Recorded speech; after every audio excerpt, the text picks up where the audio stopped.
सर्वसामान्य परिवारातील कुठलाही राजकीय वारसा नसणाऱ्या एका सामान्य कार्यकर्त्याला पक्षाने जी संधी दिली आहे ही फार मोठी संधी आहे आणि या संधीचं मी निश्चित सोनं करेल ही माझी याबद्दलची पहिली पूर्ण कर्मठतेने आणि तत्वानी सत्वानी ही लढाई आक्रमक पद्धतीने लढल्या जाईल.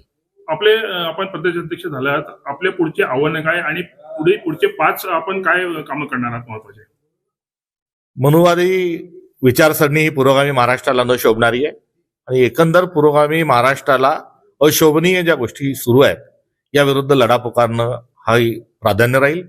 जो पुरोगामी महाराष्ट्र म्हणत असताना संतांचा विचारवंतांचा फार मोठा वारसा आपल्याला लाभलेला आहे आणि याच महाराष्ट्रात आज जातीच्या नावावर धर्माच्या नावावर जो नंगानाच चाललाय हा थांबवण्याची आवश्यकता आहे. आज कोणत्या जातीचा हे बघून जर लोक किराणा घ्यायला जात असतील, कोणत्या जातीचा हे बघून जर वारकरी संप्रदायामध्ये कुठे कीर्तनाला महाराज जर बोलवल्या जात असतील तर ही बाब अत्यंत अशोभनीय आहे.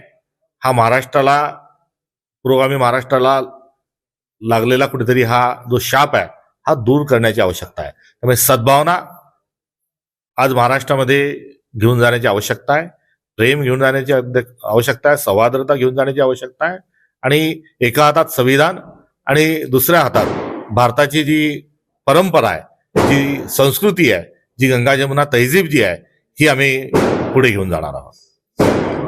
दादा, टायगर मिशनचा एक मुद्दा समोर आलेला आहे. टायगर मिशनच्या बरेच पक्षातील आमदार खासदार तयारीला आहेत. कसं पाहता याच्याकडे, काय प्रतिक्रिया? इंग्रजांचा विचार इंग्रज गेल्यानंतर पुढे घेऊन जाणारे काही राजकीय पक्ष आज दुर्दैवाने सत्तेत आहेत आणि फोडा तोडा आणि राज्य करा हे इंग्रजांचं मूल्य ते अजूनही जोपासत आहेत. त्यामुळे हे तोडाफोडीचं राजकारण करणं, खरेदी करणं हा घोडे बाजार जो आहे हा दुर्दैवाने हा उभ्या महाराष्ट्रात आणि भारतात सुरू आहे आणि हा निंदनीय आहे, हा निषेधार्ह आहे. नितेश राणे म्हणतात की जे आमच्या पक्षातील त्यांनाच निधी दिला जाईल, विकासाचा निधी.